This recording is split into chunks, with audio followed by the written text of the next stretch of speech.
What happens when a royal guest goes completely off the rails on live television, turning what should have been a simple morning show appearance into an absolute disaster? Well, you're about to find out in today's story that had viewers across America dropping their coffee cups in shock. Before we dive in, make sure to hit that subscribe button and let me know in the comments what you think about celebrity guests who can't handle basic interview questions. The Good Morning America studio was buzzing with its usual pre-show energy. Michael Strahan, the beloved host known for his warm demeanor and professional handling of even the most difficult guests, was preparing for what his producers had pitched as a straightforward interview. The guest was scheduled to discuss her recent charitable endeavors and upcoming projects. A typical feel-good segment to brighten viewers' morning routines. As the cameras rolled and the familiar Good Morning America theme music faded, Michael flashed his signature smile to the audience. Good morning, America. I'm Michael Strahan, and we have a very special guest with us today. Please welcome Meghan Markle. The applause was polite but enthusiastic as Meghan walked onto the set. She settled into the plush interview chair across from Michael, smoothing her designer dress and offering what appeared to be a practiced smile. The studio lights caught the expensive jewelry adorning her wrists and neck. And for a moment, everything seemed perfectly normal. Meghan, thank you so much for joining us this morning, Michael began, his voice carrying that warm professional tone that had made him a morning television favorite. I know our viewers are excited to hear about your latest charitable work. You've been involved with several organizations recently. Meghan's posture shifted slightly, and something flickered across her expression. Well, Michael, I appreciate you having me on, though I have to say I'm surprised by how basic that question is. I would have expected something more substantive from someone in your position.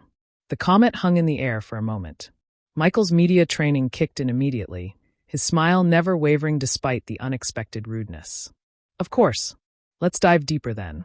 Can you tell us about the specific impact you're hoping to make with your foundation work? Impact.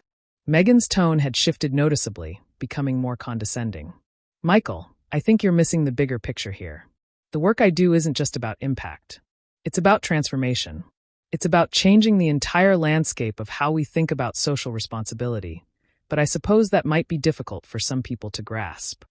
The camera operators exchanged glances behind their equipment. This wasn't the friendly celebrity interview they had prepared for. Michael, however, remained the consummate professional, leaning forward slightly with genuine interest. That's fascinating.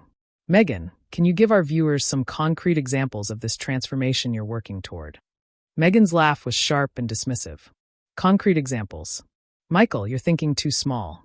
You're trapped in this old-fashioned media mindset where everything has to be reduced to sound bites and simple explanations. The work I'm doing operates on a much higher level than that. I understand, Michael replied smoothly, though viewers at home could sense his patience being tested. But our audience includes people from all walks of life who might be inspired to get involved in similar work. Could you help them understand how they might contribute? That's exactly the problem, Meghan said, her voice rising slightly. Everyone wants to contribute, but they don't want to do the real work of understanding the complexities involved. They want everything handed to them in neat little packages. That's not how real change happens, Michael. The producer in the control room was frantically signaling to the floor manager, sensing that the interview was spiraling away from its intended direction. Michael, reading the room perfectly, attempted to steer the conversation back to safer ground. Let's talk about your recent trip to New York, where you visited several community centers. What was that experience like for you? Meghan's eyes narrowed slightly. Michael, I find it interesting that you're focusing on the trip rather than the systemic issues those community centers are trying to address. It's this kind of surface-level journalism that prevents real progress from being made. I'm certainly interested in discussing those systemic issues, Michael responded, his professionalism intact despite the increasingly hostile tone from his guest. What would you say are the most pressing concerns you encountered? The most pressing concern, Meghan said, her voice dripping with condescension, is that people in positions like yours with platforms like this continue to ask the wrong questions. You have millions of viewers, Michael, and you're wasting that opportunity on superficial celebrity chit-chat. The studio audience, which had been politely attentive, was beginning to shift uncomfortably in their seats. Some viewers at home were already reaching for their remote controls, unsure whether they were witnessing a train wreck or some kind of performance art. Michael's jaw tightened almost imperceptibly, but his voice remained steady. I appreciate your perspective, Meghan. Our goal here is always to inform and inspire our viewers. If there are specific issues you'd like to highlight, I'm more than happy to give you that platform. Platform. Meghan's tone became increasingly sharp. Michael, this isn't about you giving me anything. This is about you doing your job properly. When was the last time you challenged your guests to think beyond their comfort zones? When was the last time you used this show to address real issues instead of promoting celebrity projects? The control room was in chaos. The producer was debating whether to cut to commercial early, while the director was trying to decide which camera angles would best capture what was rapidly becoming a disaster. Michael, however, was handling the situation with the grace and professionalism that had defined his career. "We cover a wide range of topics on Good Morning America," he said calmly. "Today, we invited you here to discuss your charitable work because our viewers are interested in learning about causes they might want to support. If you'd prefer to discuss other topics, we can certainly do that." Other topics? Meghan's voice had reached a pitch that was making the audio engineers wince. "Michael, everything is connected. You can't separate charitable work from politics, from social justice, from the fundamental inequalities that plague our society. But I suppose that level of thinking might be too complex for morning television." The insult hung in the air like a toxic cloud. Several crew members looked toward Michael with concern, wondering how he would respond to such a blatant attack on his intelligence and professional capabilities. Michael took a deep breath, his hands clasped calmly in his lap. "Meghan, I think our viewers would benefit from hearing about specific ways they can get involved in causes you care about. Can we focus on actionable steps people can take?" "Actionable steps?" Meghan's laugh was bitter and dismissive. "Michael, you're still not getting it. The first actionable step is for people like you to stop dumbing down important conversations. The second step is to stop treating your audience like they're incapable of handling complex ideas." The personal attacks were becoming more frequent and more pointed. Michael's professionalism was being tested in ways that few television hosts ever experience, but he continued to maintain his composure, understanding that millions of viewers were watching to see how he would handle this increasingly hostile situation. What happened next would go down as one of the most uncomfortable moments in morning television history. Michael, still maintaining his professional demeanor despite the relentless personal attacks, decided to give his guest one more opportunity to redirect the conversation constructively. "Meghan, I can see you're passionate about these issues," he said, his voice steady, but with just a hint of strain that keen observers could detect. "Perhaps you could share with our viewers what originally inspired you to get involved in charitable work." Meghan's response was immediate and cutting. "What inspired me, Michael, was seeing how people in positions of influence consistently failed to use their platforms responsibly, present company included. Apparently, the studio fell silent except for the hum of equipment. Even the cameramen, seasoned professionals who had seen countless interviews go sideways, were stunned by the brazen disrespect being displayed on live television." Michael's smile finally began to fade, replaced by a more serious expression. "I'm not sure I understand what you mean by that, Meghan." "Of course, you don't understand," she replied with a dismissive wave of her hand. "That's exactly the problem. You're sitting there asking me fluffy questions about community center visits, when there are children going hungry, when there are families being torn apart by systemic racism, when there are women being silenced by patriarchal structures. And your response is to ask me about inspiration." "Those are certainly important issues," Michael replied, his patience wearing visibly thin. "If you'd like to discuss any of those topics specifically, we can absolutely do that, but attacking me personally isn't going to help address any of those problems." Meghan's eyes flashed with something that looked almost like anger. "Attacking you, Michael? I'm trying to educate you. There's a difference, though I realize that distinction might be lost on someone who spent their career asking celebrities about their workout routines and favorite recipes." The personal insult about his career hit its mark. Michael had worked incredibly hard to establish himself as a serious journalist and television host, transitioning from his sports career with dedication and professionalism. The crew could see his jaw clench slightly, though his voice remained controlled. "I've been fortunate to interview world leaders, Nobel Prize winners, and people making real differences in their communities," he said quietly. "I take my responsibility to our viewers very seriously." "Do you?" Meghan's tone was mocking now. "Because from where I'm sitting, it looks like you take your paycheck seriously. There's a difference between responsibility and just showing up to collect a salary. The control room was in complete chaos. The producer was frantically trying to decide whether to cut to commercial, while network executives who had been alerted to the disaster unfolding on live television were making urgent phone calls. But Michael, to his credit, wasn't backing down. "Meghan, I invited you here as a guest on our show, and I've tried to give you every opportunity to share your message with our audience. But I won't sit here and let you insult me, our show, or our viewers." "Your viewers?" Meghan's laugh was sharp and contemptuous. "Michael, your viewers are part of the problem. They're content to sit in their living rooms sipping their coffee, feeling good about themselves for watching a segment about charity work, but they're not actually doing anything meaningful to create change." The camera caught several audience members looking genuinely offended.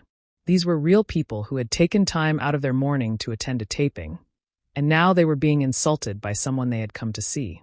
Michael's protective instincts kicked in. "I think you're underestimating our audience, Meghan. The people watching this show are teachers, nurses, parents, small business owners, people who work hard every day to support their families and contribute to their communities." "Contribute?" Meghan's voice rose again. "Michael, showing up to work and paying taxes isn't contribution. It's basic functioning. Real contribution requires sacrifice, requires challenging the status quo, requires making people uncomfortable. But I suppose that's too much to ask from people who get their news from morning television." The insults were now directed not just at Michael, but at the millions of Americans watching at home. Social media was already exploding with outrage as viewers expressed their shock at what they were witnessing. Michael leaned forward slightly, his professional mask finally beginning to slip. "Meghan, I think you need to be very careful about how you characterize the people who are watching this program." "Careful," she shot back.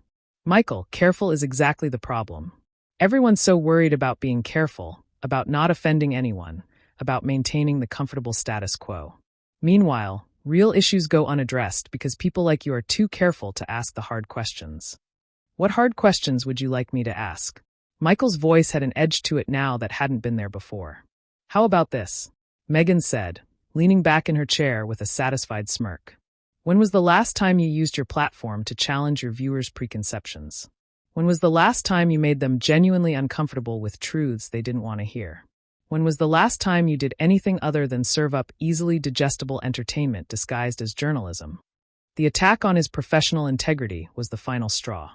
Michael had endured personal insults, watched his guest attack their viewers, and maintained his composure throughout. But questioning his journalistic credentials struck at the core of who he was as a professional. "I've covered natural disasters, interviewed families dealing with tragedy, highlighted social injustices, and given a platform to people fighting for important causes," he said, his voice steady but firm. "I don't need to attack my guests or insult my audience to prove my commitment to journalism. Don't you?" Meghan's tone was now openly hostile. "Because from where I sit, it looks like you need to do something to prove you're more than just a pretty face reading from a teleprompter." The studio was dead silent. Even the most experienced crew members had never witnessed such blatant disrespect on a live television program. Michael's hands were clenched in his lap, and for a moment, it seemed like he might actually lose his composure. Instead, he took a deep breath and spoke with quiet dignity. "Meghan, I think it's clear that this interview isn't going in a productive direction. Perhaps we should move on to our next segment." "Oh, now you want to move on?" Meghan's voice was dripping with sarcasm. "How convenient. When the conversation gets real, when someone challenges you to step up to your responsibilities, suddenly it's time to move on to something more comfortable." "This isn't about comfort," Michael replied, his voice gaining strength. "This is about respect. Respect for our viewers, respect for this platform, and basic human respect. You've been given every opportunity to share your message, but instead, you've chosen to attack me personally and insult the people who watch this program." Meghan's response would become the moment that sealed her fate on the show. "Respect," she said with a bitter laugh. "Michael, respect is earned, not given. And frankly, I haven't seen anything this morning that suggests you've earned it." The gasps from the studio audience were audible. Several crew members shook their heads in disbelief. The producer in the control room was already making the call that would end this disaster. But Michael wasn't finished defending himself and his show. The final moments of what would become television infamy were about to unfold. Michael Strahan, a man who had built his career on kindness, professionalism, and treating every guest with dignity, was about to reach his breaking point. But first, he would give his guest one final chance to redeem herself. "Meghan," he said, his voice carrying the weight of years of broadcast experience, "I'm going to give you one more opportunity to explain to our viewers what you hope to accomplish by coming on our show today." Meghan's expression twisted into something resembling contempt. "What I hope to accomplish, Michael, was to have an intelligent conversation with someone capable of rising above the mediocrity that passes for journalism on morning television. Clearly, I overestimated your abilities." That was it. The final insult that broke through Michael's legendary composure. His smile disappeared completely, replaced by a look of quiet determination that anyone who knew him would recognize as dangerous territory. "You know what, Meghan?" he said, his voice calm, but carrying unmistakable authority. "I've been in this business for a long time. I've interviewed presidents, world leaders, Nobel laureates, and ordinary people doing extraordinary things. In all that time, I've never encountered a guest who seemed more interested in tearing others down than building anything up." Meghan's eyes widened slightly, perhaps realizing for the first time that she had pushed too far. "Excuse me?" "You heard me," Michael continued, his voice growing stronger with each word. "You came on this show supposedly to talk about charitable work, about helping people, about making a positive difference in the world. Instead, you've spent the entire interview attacking me, attacking our viewers, and demonstrating exactly the kind of entitled, condescending attitude that turns people away from the causes you claim to care about." The studio was electric with tension. Crew members who had been looking uncomfortable were now watching with rapt attention as one of television's most respected hosts finally fought back against the most disrespectful guest in the show's history. Meghan's face flushed red. "How dare you speak to me like that? Do you have any idea who I am?" "I know exactly who you are," Michael replied without hesitation. "You're someone who thinks your title gives you the right to treat people poorly. You're someone who believes that being rude and condescending somehow makes you appear intelligent or important. And you're someone who has completely forgotten that respect is a two-way street." "I don't have to listen to this," Meghan said, starting to remove her microphone. "Actually, you do," Michael said firmly. "You accepted our invitation to appear on this program. You agreed to be here. And the least you can do is show some basic courtesy to the people who welcomed you into their homes this morning." Meghan stood up abruptly, her chair rolling backward. "This is ridiculous. I came here to have a serious conversation about important issues, and instead I'm being lectured by someone who wouldn't understand real journalism if it hit him in the face."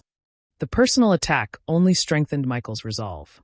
Real journalism, Meghan, involves listening to people, treating them with respect, and trying to understand different perspectives. It doesn't involve talking down to your host, insulting your audience, and acting like everyone around you is beneath your consideration.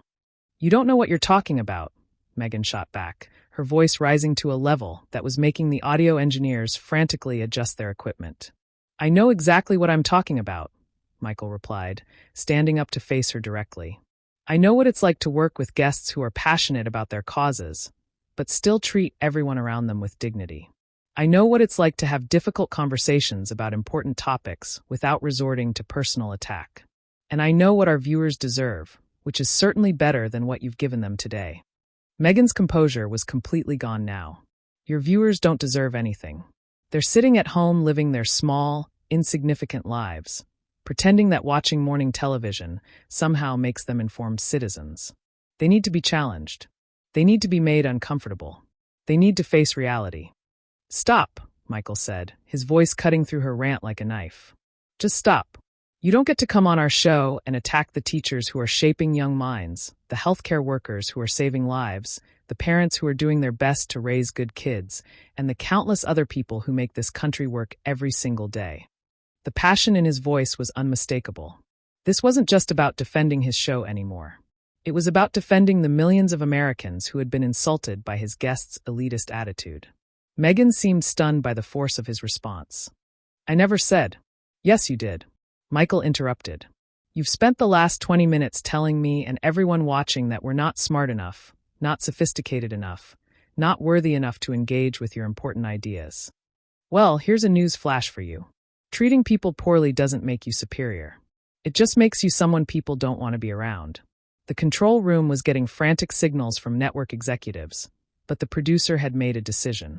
This was television gold, and sometimes you had to let these moments play out. Meghan was clearly rattled now, her carefully constructed public persona cracking under pressure.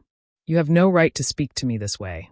I am a member of the royal family, and I'm a person doing my job," Michael replied calmly. "Your title doesn't give you the right to be cruel to people. It doesn't excuse your behavior, and it certainly doesn't impress me or our viewers." "This is unacceptable," Meghan said, looking around the studio as if expecting someone to come to her rescue. "I demand to speak to your producer. I demand an apology."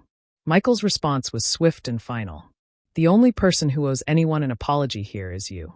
You owe an apology to our viewers. You owe an apology to our crew.